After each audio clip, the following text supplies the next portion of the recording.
Hello दीदी। Hi Yashraj, how are you? I am fine दीदी, आप कैसी हैं? मैं भी अच्छी हूँ। मम्मी पापा मुझे पटाखे जलाने देंगे। हमारे घर में बहुत सारी तैयारियां हो रही हैं।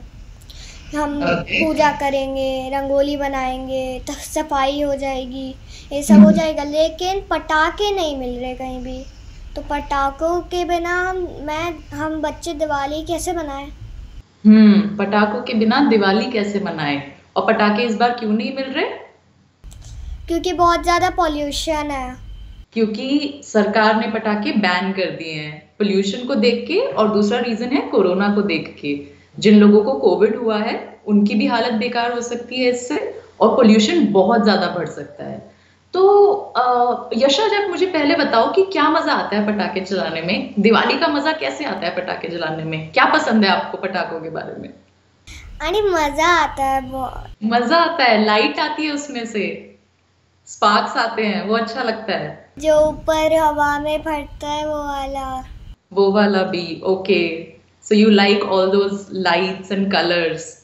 ओके। सो एक बार जानते हैं कि पटाखों का क्या लेना देना है, और आपका दिवाली का मजा खराब हो रहा है, मुझे ये जान के अच्छा नहीं लग रहा।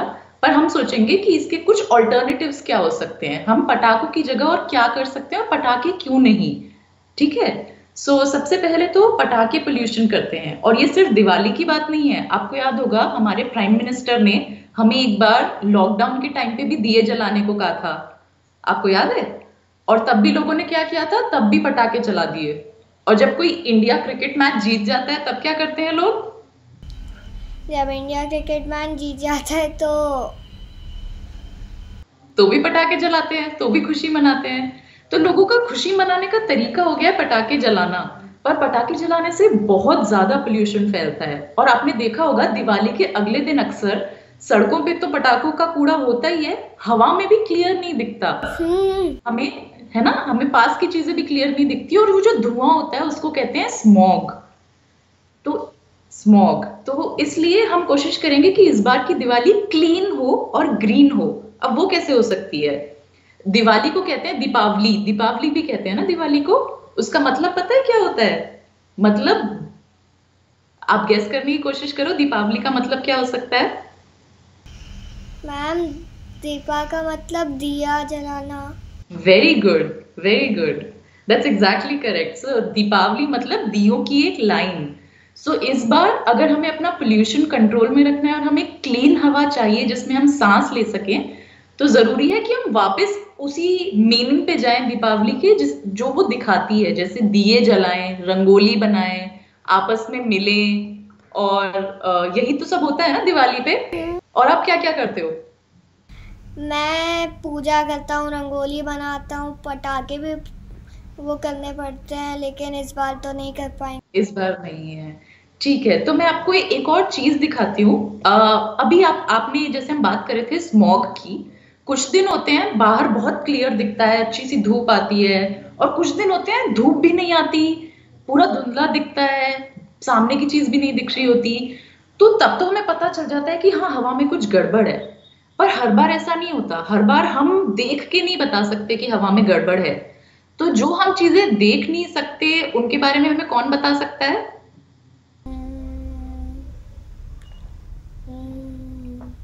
there's a field that starts with S and ends with E, और वो हमारा एक सब्जेक्ट भी होता है स्कूल में। साइंस।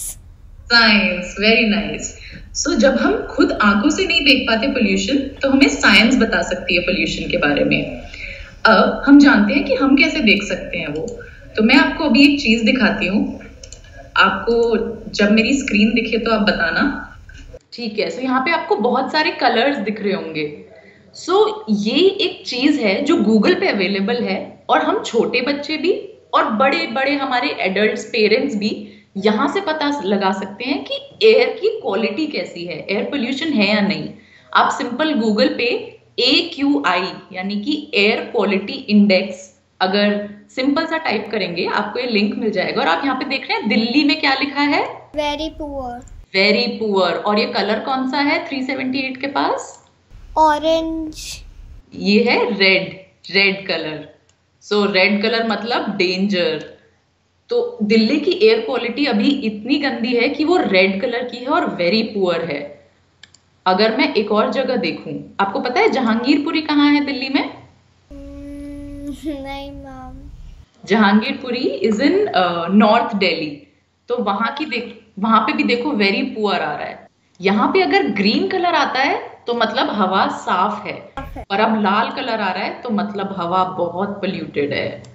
और ऐसे हमें पता चल सकता है कि हमारे आसपास एयर पोल्यूशन है। और अब एयर पोल्यूशन इतना हाई है, मैंने आपको दिखाया अभी पूरा रेड कलर हो रखा है। इसलिए हमारी सरकार ने कहा कि पटाखों पे बैन लगाते हैं ताकि ये पोल्यूशन और ज्यादा ना बढ़ जाए।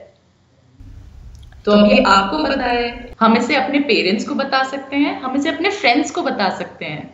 आपके फ्रेंड्स हैं जो पटाखे जलाना चाह रहे हैं, आप जिनका भी मन है कि हम पटाखे चलाएंगे? दीदी अभी से ही मेरे दोस्तों ने पटाखे जलाना शुरू भी कर दिया है। ओह, सो यशराज, नाउ यू नो कि पटाखे बैन होने के बाद भी कुछ लोग पटाखे चला रहे हैं। कुछ बच्चे, शायद उन्हें पता नहीं होगा कि इससे कितना पोल्यूशन होता है।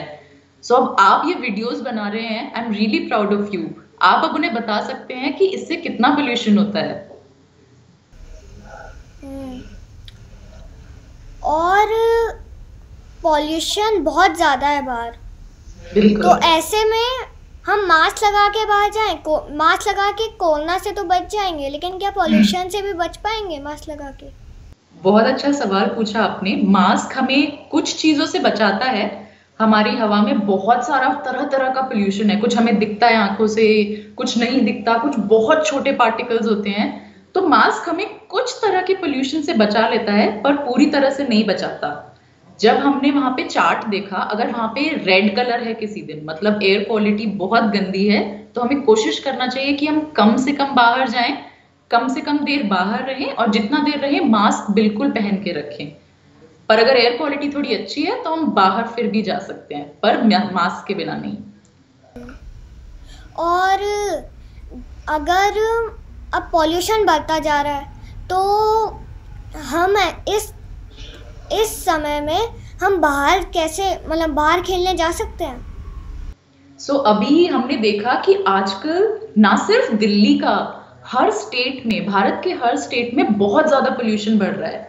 तो ऐसे में जो साइंटिस्ट हैं वो भी कह रहे हैं कि खास करके बच्चे जितना कम बाहर हो सके उतना कम बाहर निकलें, क्योंकि बच्चों पे एयर पोल्यूशन का ज्यादा असर पड़ता है, उनके लंग्स पे। अब हमें क्या होता है, कई बार दिवाली पे इतने पटाखे चलते हैं, कुछ लोगों का सर दर्द हो जाता है, कुछ को सांस लेने में प्रॉब्लम होती है। ये सब एयर पोल्यूशन की वजह से होता है। तो अगर हम चाहते हैं कि हम ये सब अवॉइड कर पाए तो हमें ज्यादा से ज्यादा अंदर रहना चाहिए जब बाहर बहुत पोल्यूशन हो, और अगर जाएं तो मास्क पहन के जाएं। और मेरा एक दोस्त था, वो एक दिन बहुत ज्यादा खांस रहा था। बिल्कुल। तो मैंने उससे पूछा कि तुम्हें क्या हुआ, तो उसने कहा कि उसने डॉक्टर से अपॉइंटमेंट ली थी। डॉक्टर ने कहा कि इसको अस्थमा हो गया, उसको बार बार पफ लेना पड़ता है, उसको सांस नहीं आती। तो मुझे बहुत डर लगने लगा कि मैं अब बाहर जाऊं कि नहीं। अगर मुझे सांस नहीं आएगी तो मैं मर जाऊंगा, इसलिए मुझे डर लगने लगा। तो इस चीज को कैसे? नहीं, आपको इतना डरने की जरूरत नहीं है यश। हमें बस जरूरत है अवेयर रहने की। अवेयर कैसे रहेंगे? अगर हमें पता होगा हमारे आसपास की हवा कैसी है तो हम उस हिसाब से बिहेव करेंगे, तो हमें डरने की जरूरत नहीं पड़ेगी। अगर हमें पता है कि आज हवा में कम पोल्यूशन है तो हम उस हिसाब से, हो सकता है बाहर क्रिकेट खेलने भी चले जाएं पार्क में अपने फ्रेंड्स के साथ, है ना। और किसी दिन अगर हमें लग रहा है कि बाहर बहुत स्मॉग है और पोल्यूशन बहुत ज्यादा है, या कहीं पटाखे अभी अभी चले हैं वहां पे धुआं है, तो हमें अपना ख्याल रखना चाहिए और उस जगह को अवॉइड करना चाहिए। हमें उस टाइम के लिए घर पे रहना चाहिए, और हम ऐसे अपनी केयर कर पाएंगे। और फिर जब हमें पता है कि हमें ये सब अवॉइड कैसे करना है तो हमें दूसरों को भी बताना चाहिए। आपके जैसे, आपकी ही एज के बहुत सारे और बच्चे हैं जो आपकी तरह डिफरेंट चीजें कर रहे हैं, ताकि सबको पता चले एयर पोल्यूशन के बारे में और हम क्या कर सकते हैं उसके बारे में। सो हम ये सब छोटी छोटी चीजें कर सकते हैं। अपने घर में भी कुछ प्लांट्स लगा सकते हैं जिससे पोल्यूशन कम हो, बाहर की हवा अंदर फ्लो हो पूरा एयर का, वो इंश्योर कर सकते हैं। हाँ, सो सबसे पहले तो हमें अपने पूरे दिन में देखना चाहिए कि हम कितना टाइम बाहर की पोल्यूटेड हवा में बिता रहे हैं, वो टाइम कम हो। जितना भी टाइम हम लें उसमें हमारा मुंह ढका हो ताकि हम प्रोटेक्टेड रहें, जितना भी थोड़ा एयर पोल्यूशन हम अवॉइड कर सकें। हमें बहुत सारा पानी पीना चाहिए ताकि हमारी बॉडी से वो टॉक्सिन्स निकल पाए। और देखना चाहिए कि हमें क्या सिम्टम हो रहे हैं। अगर बाहर जाने से हमें जुकाम और सर दर्द और सांस लेने में तकलीफ हो रही है तो हमें वो अवॉइड करना चाहिए, क्योंकि इन सब से हम अपने आप को बचा पाएंगे। और साथ ही साथ हमें सबको अवेयर भी करना है कि एयर क्वालिटी को अच्छा कैसे रखें। ये एयर क्वालिटी क्या होता है? तो ये एयर क्वालिटी क्या होता है, जिसे हमें अच्छे से मेंटेन करके रखना है और हमें ग्रीन एरिया में रखना है। यशराज, हमारे पास जो एयर है वो किससे बनी है, उसमें क्या है? कार्बन डाइऑक्साइड, मतलब ऑक्सीजन होगा। हाँ, ऑक्सीजन होगी, कार्बन डाइऑक्साइड होगी, बहुत सारी गैसेस होंगी, बहुत सारी गैसेस और कुछ पार्टिकल्स से मिलके बना है। तो कई बार इन गैसेस में से कुछ गैसेस, जैसे कि कार्बन डाइऑक्साइड आपने बोला, वो बहुत ज्यादा हो जाती है। तो जब वो बहुत ज्यादा बढ़ गई हमारे एनवायरनमेंट में और हमारी एयर में, तो हमारी एयर क्वालिटी नीचे आ जाती है। जब गैसेस का बैलेंस एकदम अच्छा बना रहे, CO2 जितनी मात्रा में होनी चाहिए उतनी मात्रा में हो, ऑक्सीजन का लेवल सही हो, बाकी की टॉक्सिक गैसेस ना हो, तो हमारी एयर क्वालिटी अच्छी रहती है। तो एयर क्वालिटी हमें बताती है कि हमारे आसपास टॉक्सिक गैसेस कितनी ज्यादा हैं और कितनी कम है। तो अब हमें एयर क्वालिटी हमेशा गुड वाले जोन में रखनी है। और हम एयर क्वालिटी को अच्छा कैसे करें? हम लोग हैं, हम अपने इंडिविजुअल लेवल पे भी बहुत कुछ कर सकते हैं जिससे हमें आसपास हम कम एयर पोल्यूशन क्रिएट करें। जैसे कि सबसे पहली चीज, बहुत जगह हमने देखा है कूड़े में आग लगा देते हैं कई घरों के आसपास, उससे बहुत ज्यादा एयर पोल्यूशन फैलता है और उस एरिया की एयर क्वालिटी नीचे चली जाती है। तो हमें ये ध्यान रखना है कि हम कूड़े में कभी आग ना लगाएं, और कोई अगर हमारे सामने ऐसा कर रहा हो तो उन्हें बताएं कि इससे कैसे हवा पे गलत असर पड़ता है, और ये एक बैड प्रैक्टिस है। दूसरी बात, हम कितना कंज्यूम कर रहे हैं वो हमें देखना है। जैसे कि अगर एक छोटा सा डिस्टेंस है, हमें मास्क पहन के पास की दुकान से ब्रेड लेके आना है, और उसके लिए हमने निकाल ली अपनी कार और हम कार में बैठ के जा रहे हैं पास की दुकान पर, जबकि वो दुकान इतनी पास है कि हम शायद साइकिल चला के या पैदल भी जा सकते हैं। तो हमें ऐसे में क्या चूज करना चाहिए? साइकिल या पैदल जाना, क्योंकि उससे कम एयर पोल्यूशन होता है। तो अपनी लाइफ में हमें बहुत कम पोल्यूशन फैलाना है और अच्छी अच्छी प्रैक्टिसेस करनी है, जैसे कूड़े को सही जगह डालना है अलग अलग करके, जितना कम हो सके उतना कम अपने व्हीकल से धुआं निकालना है, और कुछ प्लांट्स वगैरह हम रख सकते हैं घर के अंदर जिससे पोल्यूशन कंट्रोल में रहे। सो ऐसी चीजें हम आसपास कर सकते हैं। ओके, इन सारी चीज़ों को मैं भी याद करूँगा और मैं अपने दोस्तों को भी बताऊँगा। Thank you. दैट्स ग्रेट यश। आप अपने पेरेंट्स को भी बताइए और आप अपने दोस्तों को भी बताइए।